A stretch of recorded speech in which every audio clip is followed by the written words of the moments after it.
السلام عليكم ورحمة الله وبركاته. بالنسبة للمستوى الثاني إعدادي خيار فرنسية درس حول الوراثة transmission de l'information génétique. Notre objectif est comment le programme génétique est-il transmis de la cellule œuf aux autres cellules et comment passe-t-il d'une génération à une autre.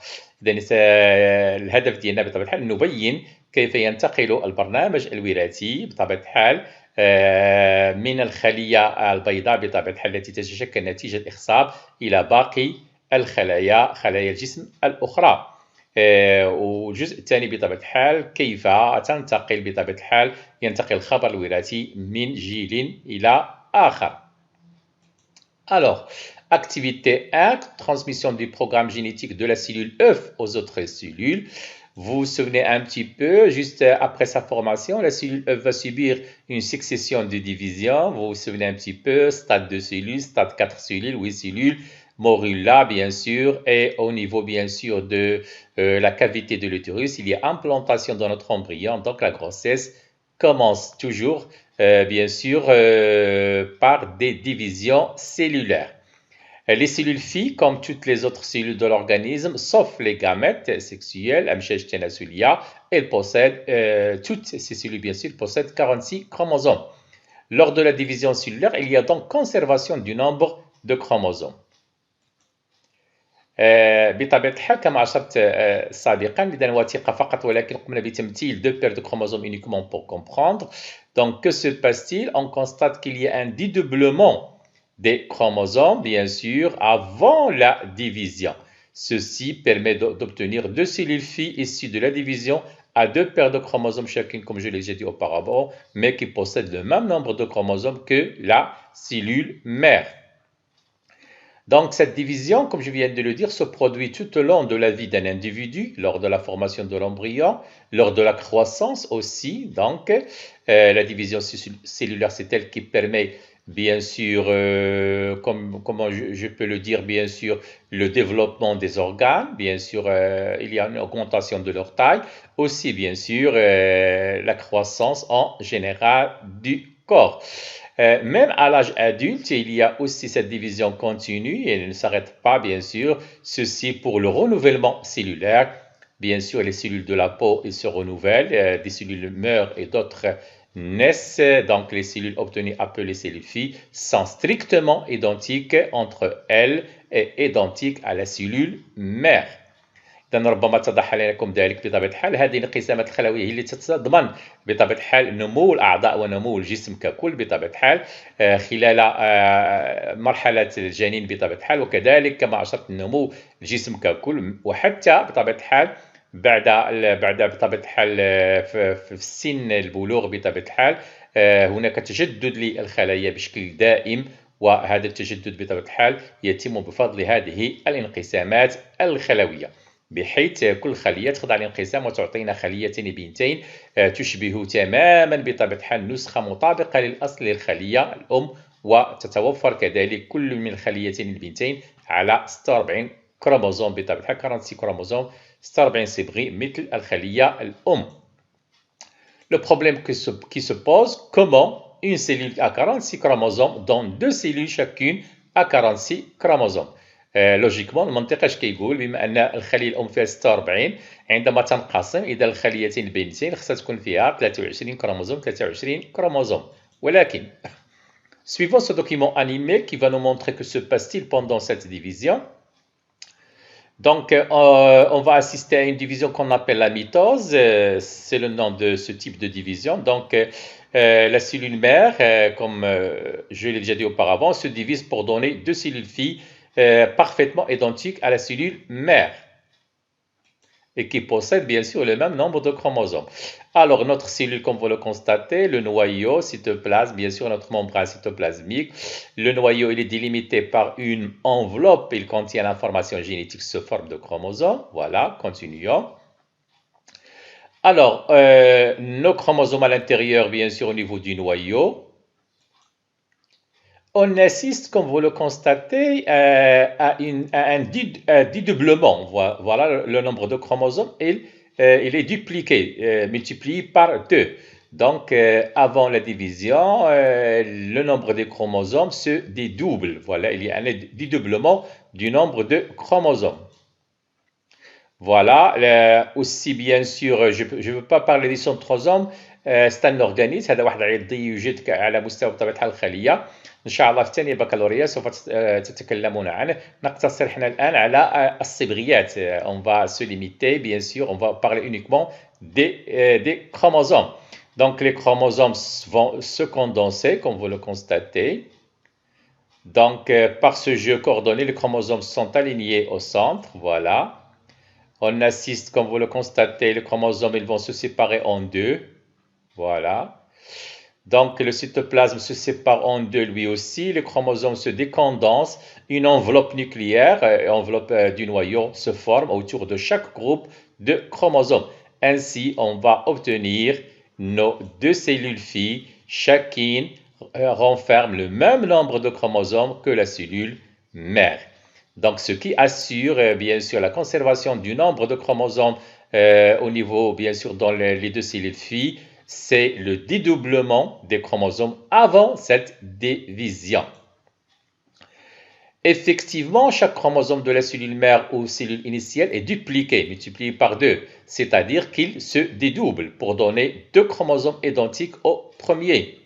On obtient deux cellules filles avec chacune les copies exactes des chromosomes de la cellule mère, donc avec la même information génétique grâce à la duplication qui a eu lieu pendant, bien sûr, avant la division de la cellule.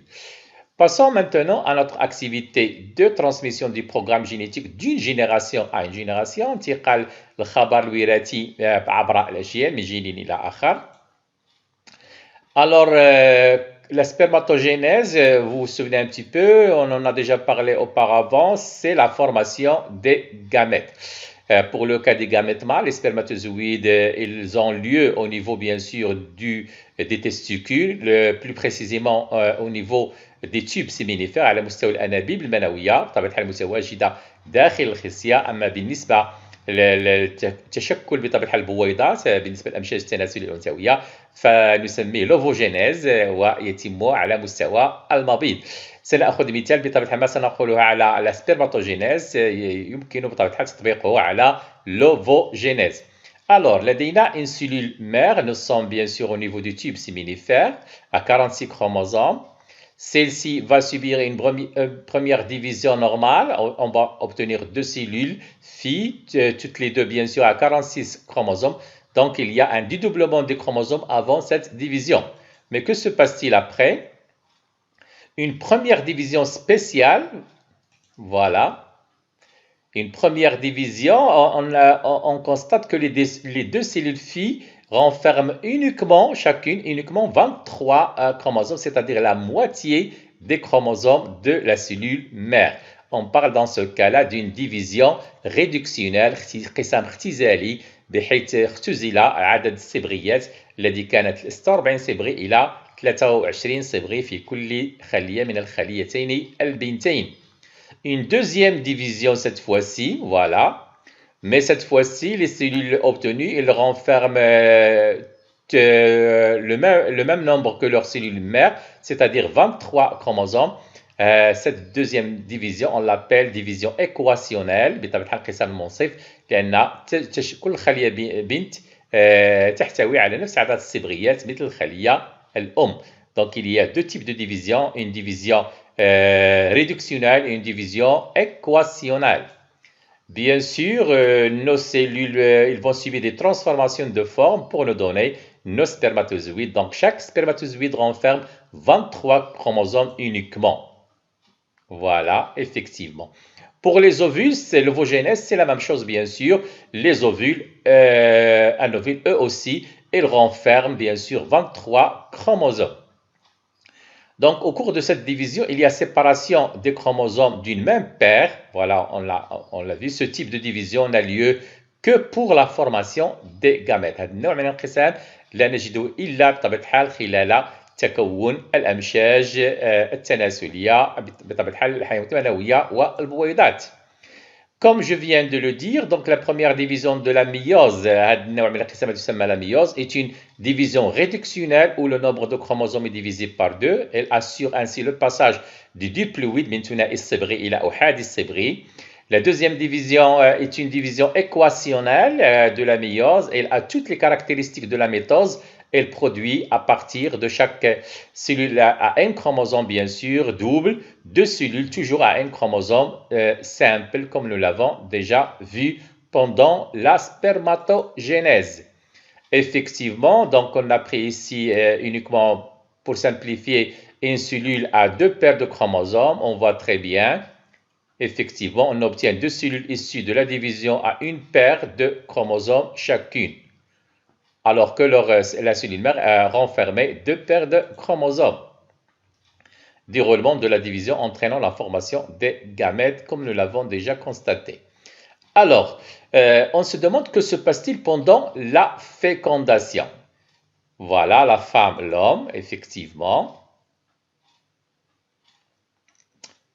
Bien sûr, je parle de la méiose, donc on obtient, la femme va donner au cours de l'ovogénèse un ovule qui renferme uniquement 23 chromosomes. Pour l'homme, bien sûr, pendant la spermatogénèse, donc il va donner des spermatozoïdes uniquement avec 23 chromosomes, comme nous l'avons déjà montré. Mais pendant la fécondation, il y a formation de la cellule œuf. Cette cellule œuf, elle est formée bien sûr suite à la fusion du noyau de l'ovule avec celui du spermatozoïde. Donc le noyau de l'ovule renferme 23 chromosomes, le noyau du spermatozoïde aussi 23 chromosomes, donc 23 chromosomes plus 23, donc la cellule œuf renferme 46 chromosomes, donc on revient au nombre de 46 chromosomes. Bien sûr, la cellule œuf, suite à une succession de divisions, comme je l'ai déjà dit auparavant, qu'on appelle la mitose, donc ce qui va bien sûr permettre bien sûr la croissance comme nous l'avons déjà expliqué. donc هذه الانقسامات بطبيعة الحال هي اللي تضمن نمو الجسم بطبيعة نمو الأعضاء ونمو الجسم ككل بالإضافة إلى تجدد الخلايا التي أشرت إليها سابقا.